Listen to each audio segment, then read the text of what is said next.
Welcome back to the Word on Fire show. I'm your host, Matthew Petrusik. Today, we bring you the second part of a recent discussion that Bishop Barron had with Dr. Tod Worner on the way Catholic, and indeed all Christians, should approach the crossroads of religion and politics. Enjoy.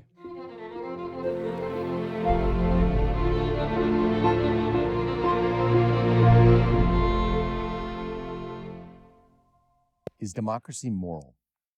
In 1798, John Adams wrote to the Massachusetts militia, quote, "Because we have no government armed with power capable of contending with human passions, unbridled by morality and religion. Avarice, ambition, revenge, or gallantry would break the strongest cords of our Constitution as a whale goes through a net. Our Constitution was made only for a moral and religious people. It is wholly inadequate to the government of any other." Close quote. And in his farewell address, President George Washington advised, quote, "Of all the dispositions and habits which lead to political prosperity, religion and morality are indispensable supports. In vain would that man claim the tribute of patriotism who should labor to subvert these great pillars of human happiness, these firmest props of the duties of men and citizens. And let us with caution indulge the supposition that morality can be maintained without religion. Whatever may be conceded to the influence of refined education on minds of peculiar structure, reason, and experience, both forbid us to expect that national morality can prevail in exclusion of religious principle." So my question with these two by the way, these two excerpts do not get much press in the modern era because separation of church and state and so much of the notion that religion should be out of the public square. We're going to talk more about that.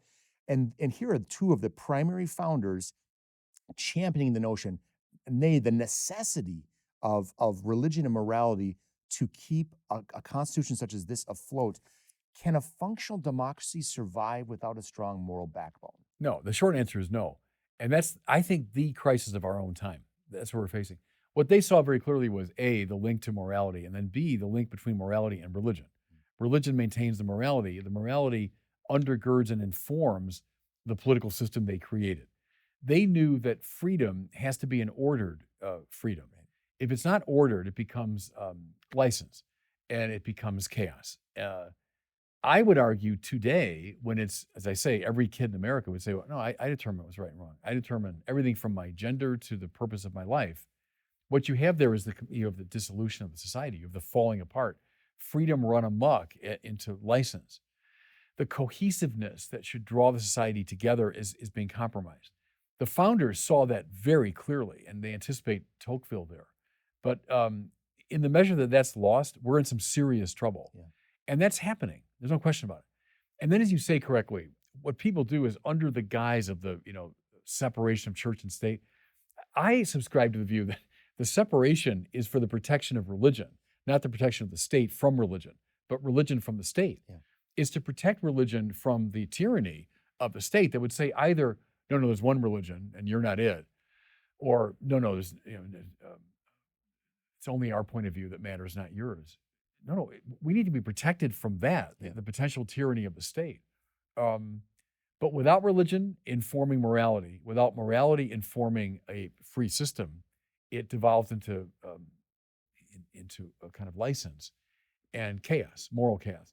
And we see that today, seems to me. So they were prophetic, Washington and Adams and company. I mean, even Jefferson, who was no great Christian, he wasn't really a biblically minded person, but he would have seen that. Yeah. He would have seen the centrality of religion and morality. But that's our struggle today, I think. This leads into the famous quote from Jefferson in his letter to Danbury Baptist in 1802. And he says, in full, "I contemplate with sovereign reverence that act of the whole American people, which declared that their legislature should, quote, make no law respecting an establishment of religion or prohibiting the free exercise thereof," close quote, thus building a wall of separation between church and state. Yeah. So many have taken this far beyond the constitutional prohibition of having an established religion of the state and have in fact used this to ghettoize religion to a private sphere far from a public square. You spoke about this a little bit, but can you just, again, speak to the notion of the role of private religion in the public square of democracy? Yeah, because religion really can't be just privatized, not Christianity anyway. Christianity is the declaration of the lordship of Jesus, and Jesus wants to be Lord of the whole of one's life, and that means one's public life as well. It's a public religion, which is why from the beginning they got in a lot of trouble with the political authorities. If it was simply a private hobby, why would the Roman society have been so concerned about it? Yeah. But they clearly were, because they imprisoned and killed the early Christians left and right. They saw them correctly as a challenge to a very tyrannical authoritarian state. So Christianity can't be privatized. And the privatization is not only bad for Christianity, it's bad for the society. See, both ways. And Jefferson's quote there is really good, because not just no establishment, but the free exercise clause. Right. The government should not get in the way of the free exercise of my religion. Well, see, it was just a matter of privacy. Why would they even say that? Right. This is my little private hobby. I watch The Simpsons. Well, or who cares? But the free exercise means the public exercise, the exercise of my faith out in the public forum. And the government should not get in the way of that. So we emphasize one side of that amendment, yes. but there are two clauses to that amendment. I want to talk about politics and democracy. That is, needless to say, everybody watching this or listening to this knows that it's a rough business. Right. There's vitriol and viciousness. There's greed and betrayal. Given the way we look in history, we say, gosh, it was pretty down in the dirt, mudslinging, even back with the founders. Well, when it they was were, indeed, yeah. So should we call this kind of grimy, ugly side of democratic politics just part of the beast, or should we expect better? Well, yeah, you're right in saying from the beginning it was there. Look at the Alien and Sedition Acts, John Adams, and you think our politics is vitriolic and personal attack. Go back to like the Adams-Jefferson campaign in 1800.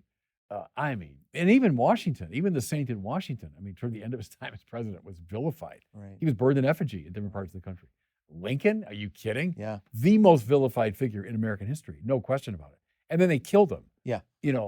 Just put a fine point on it. Right. So it's built in, I suppose, to the system. You'd hope it's better as people are better educated, both intellectually and morally. But I don't know. I think it's just maybe built into a democratic system. Look, it's the same is true in England or Australia. Whenever you have these liberal democracies in place, you're going to have this very vitriolic stuff. You'd hope that it would be moral and intellectual education would help people pass some of that. And then the good example of some of the aristoi, get some of the best and brightest in our society to model what political discourse should look like. Yeah. Here's something, I said this recently, we had a thing at the USCCB about civil discussion and all that stuff. And I made this observation. It was on Netflix a few weeks ago. I was about this documentary on William F. Buckley, whom you referenced. Buckley, the most famous political pundit of the 20th century, probably.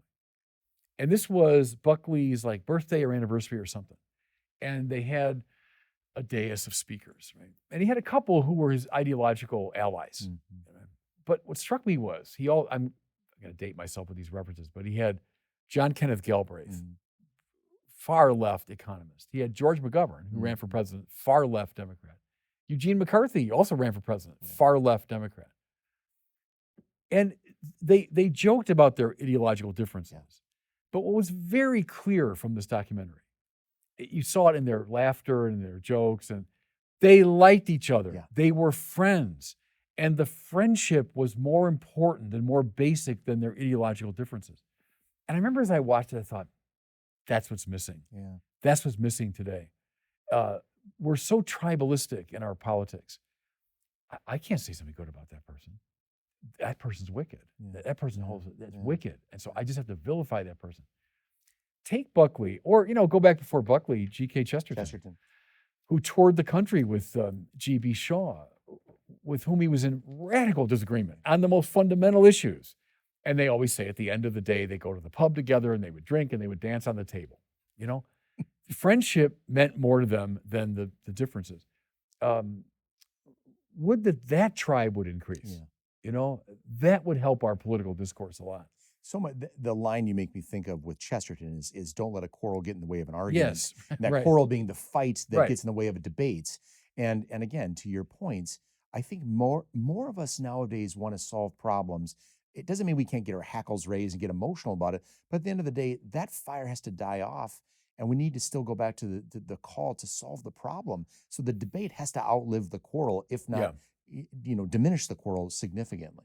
See, go back to the Federalist Papers. These great, ingenious people who were presenting public arguments.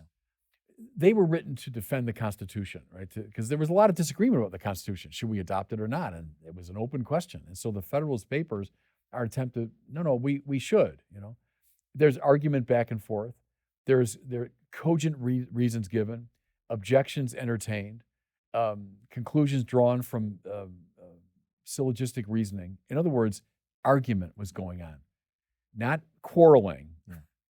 It's good. It's an important distinction because argument has a negative overtone today. It shouldn't. An argument's a good thing. Yeah. An argument means I'm going to try to adjudicate a dispute nonviolently and through appeal to reason. Mm-hmm. Let's argue together.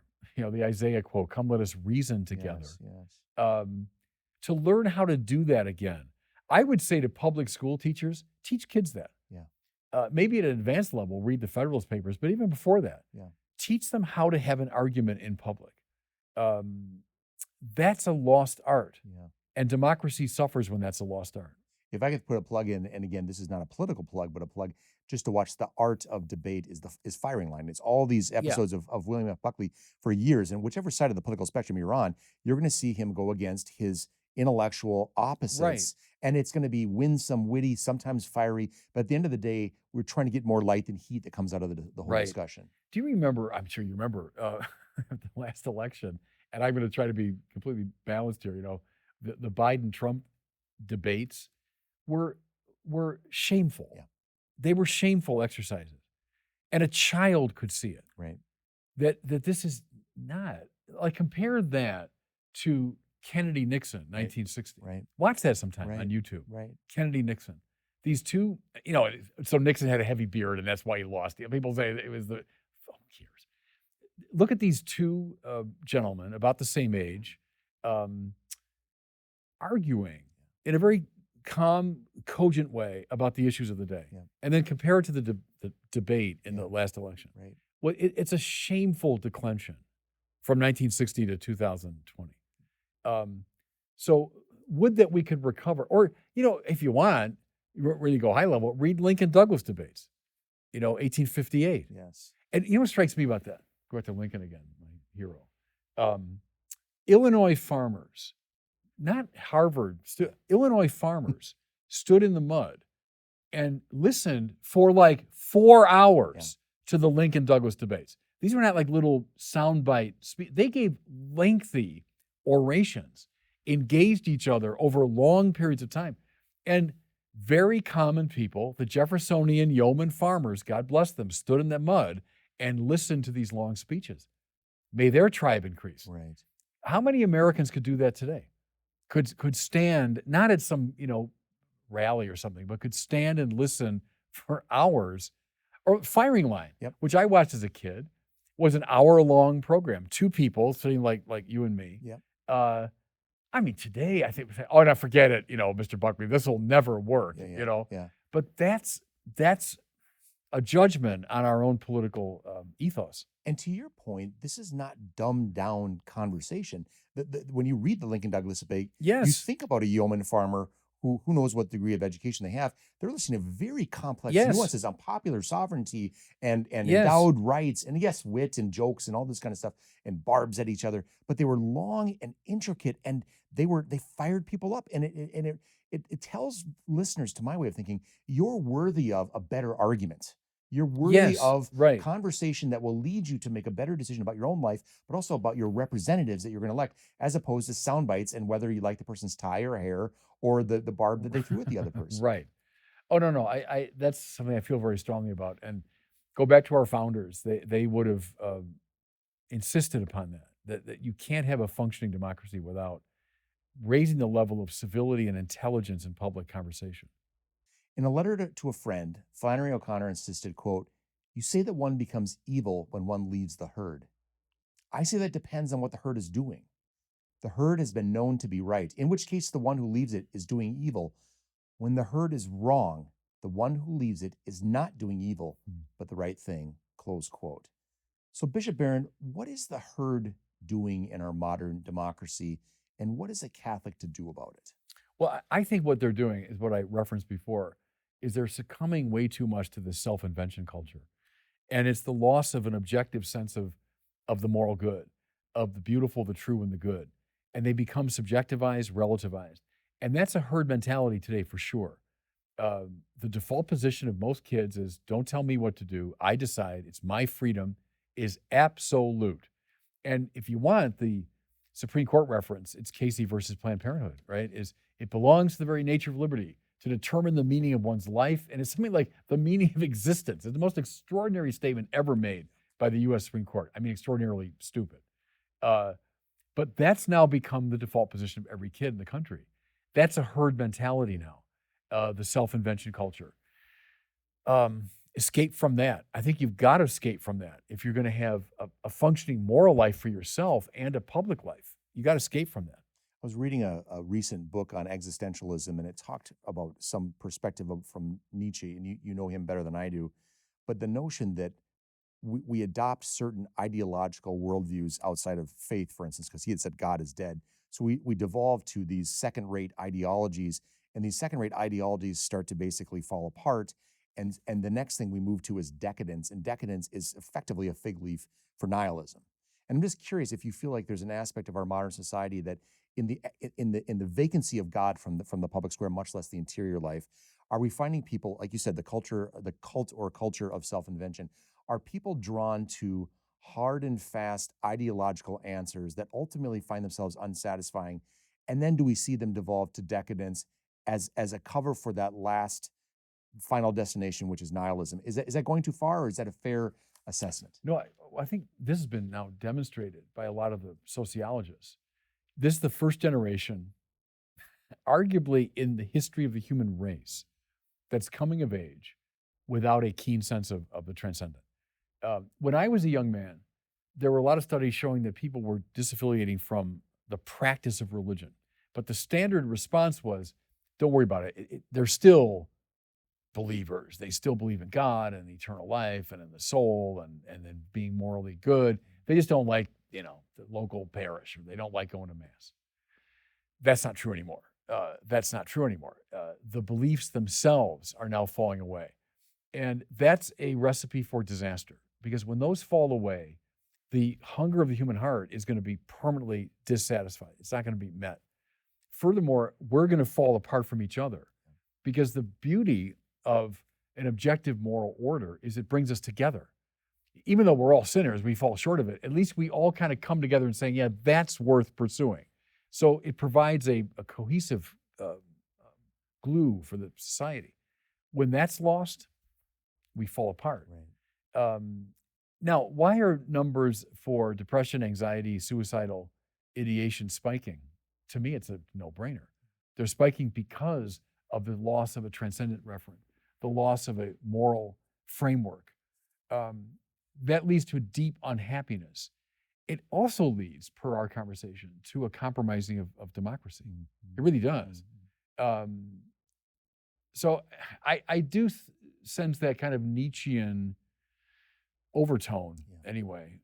If God is dead, well, then I invent value, which is what Nietzsche told us we had to do. And so now it becomes the will to power. Yeah. So I got my values and you got your values. Let's see who wins, We're not together subordinate to a transcendent value. It's my personal decision against your personal decision.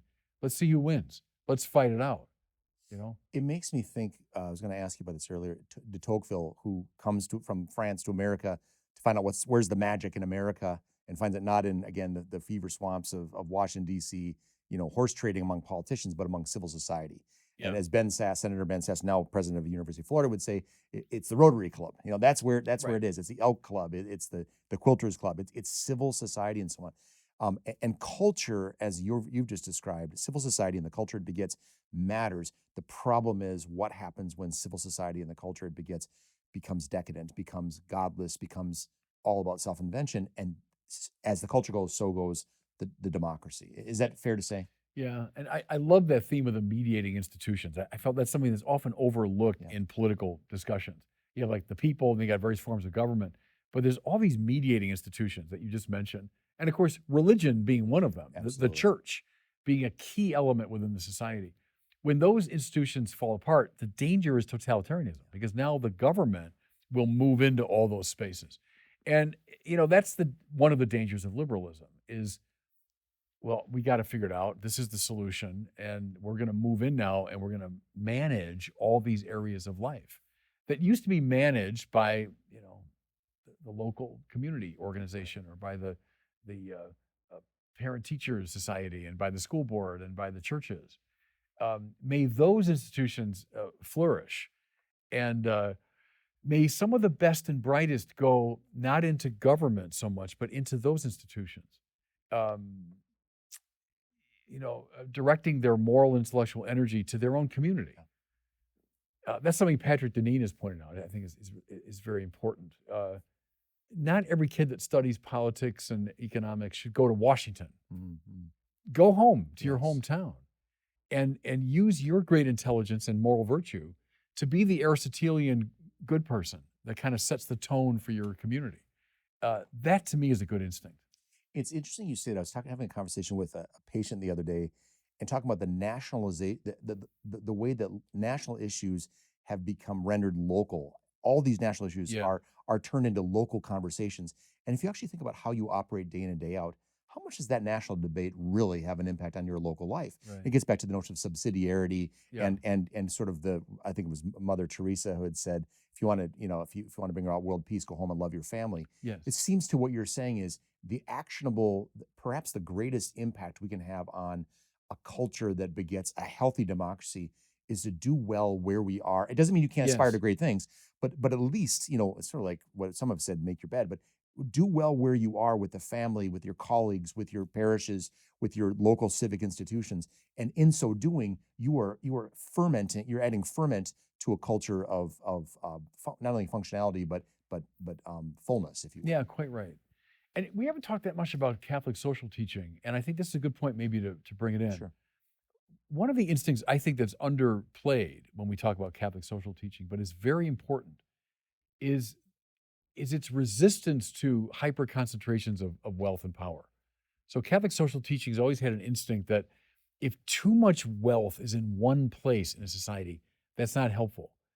Think now of Chesterton, who expressed that as distributism. Yeah. Now, it's not to say the state should be the agent of that distribution. But as you're suggesting, individual communities and the flourishing of mediating institutions is a way of spreading power and wealth widely around a society. Think now of Tolkien.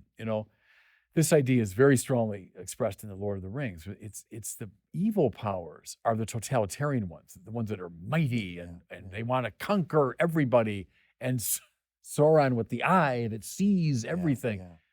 That's his imagistic, expression of this problem. Where what does he favor? He favors the hobbit hole. Yeah. Cozy little hobbit hole, little cozy community, people making their own goods and growing their own food. And now, is there a certain romanticism there? Probably. Yeah, sure. But the instinct, I think, is in line with Catholic social teaching, is it prefers the smaller and the more distributed power and wealth to hyper concentrations of it, which become dangerous. Yeah. And I think a democracy is healthier the more power and wealth are spread around.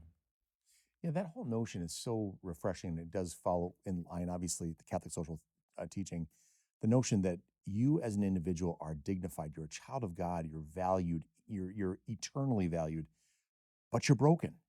Right. And yet you're redeemable.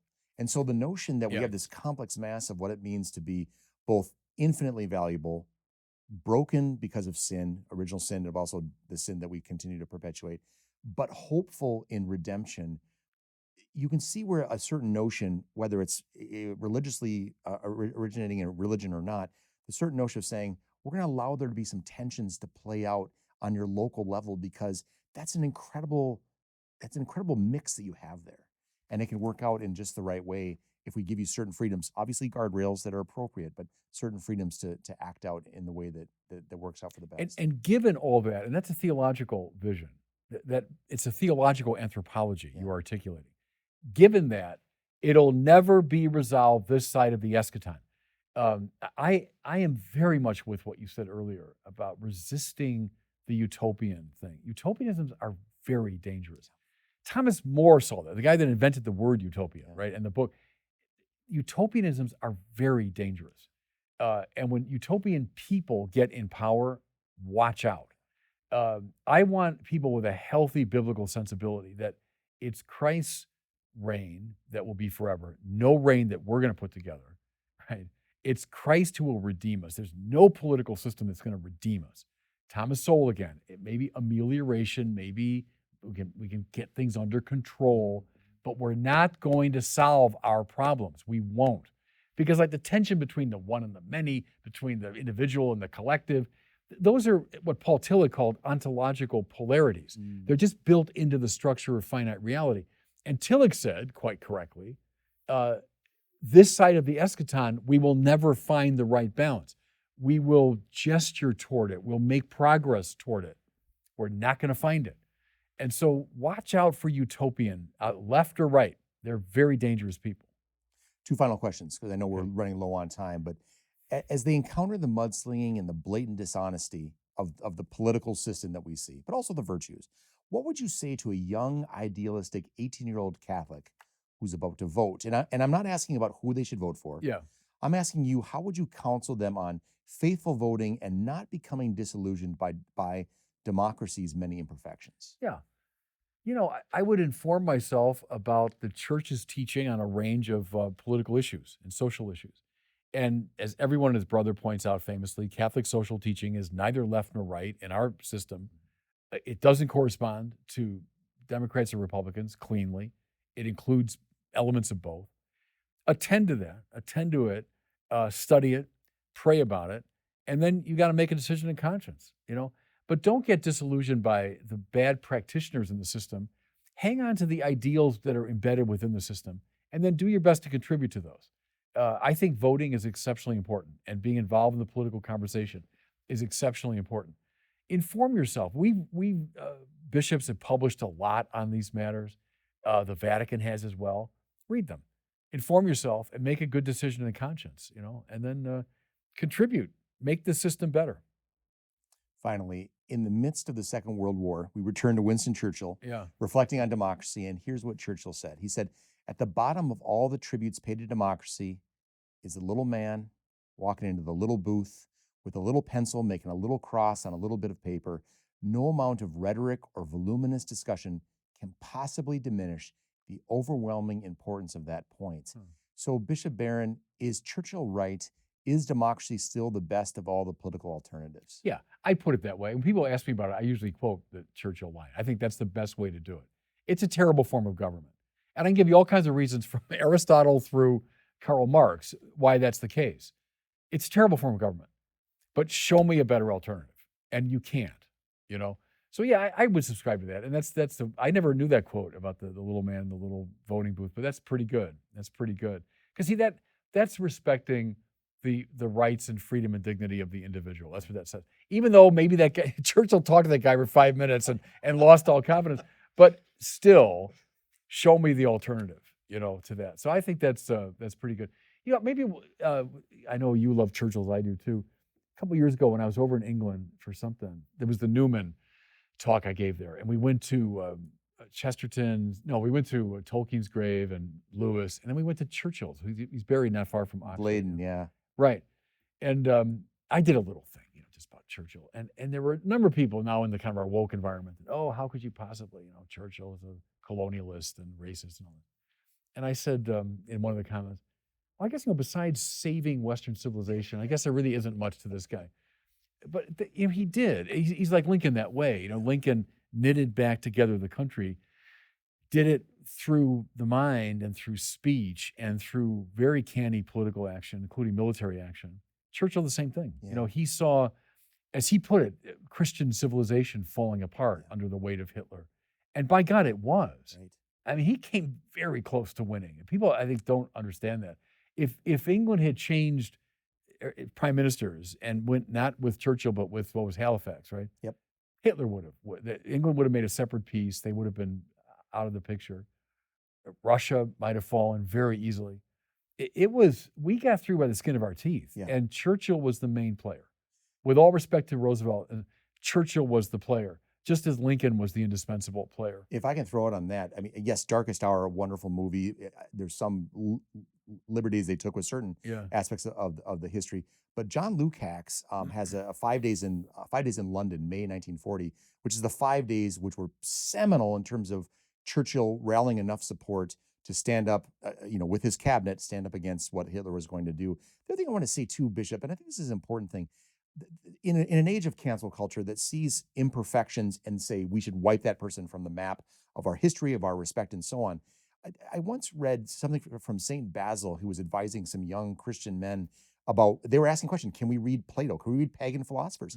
And what St. Basil said is, he says, you must be like the bumblebee that alights upon each flower and take only the nectar that is needed and leave the rest behind. Right. Are there any people that have spotless records, myself included, out there? No. Yeah. And so I just, part of the issue is, can we find a way to care about people for the virtue they bring and understand the blemishes they have and not cast them into, the dustbin, if you will? And I think that's the point that you've made time and time again in the age we live in, and Churchill's no exception to that. Mm-hmm. Yeah, and it's a discipline born of religion that allows us to do that and to respect people. And that is the cornerstone, really, of democracy. Well, Bishop Barron, you've been very generous with your time. I can't thank you enough. So Bishop Barron, the bishop of Winona Rochester Diocese and the founder of Word on Fire, thank you so much for taking the time. You're welcome. I loved it. Great conversation. Let's do it again. Love it. Matthew Petrusik here again. Thanks so much for joining us on the Word on Fire show. As always, if you'd like to learn more about how Word on Fire can help you grow closer to Christ and become a better evangelist with and for others, visit institute.wordonfire.org. That's institute.wordonfire.org. We'll see you next time, and God bless and protect you.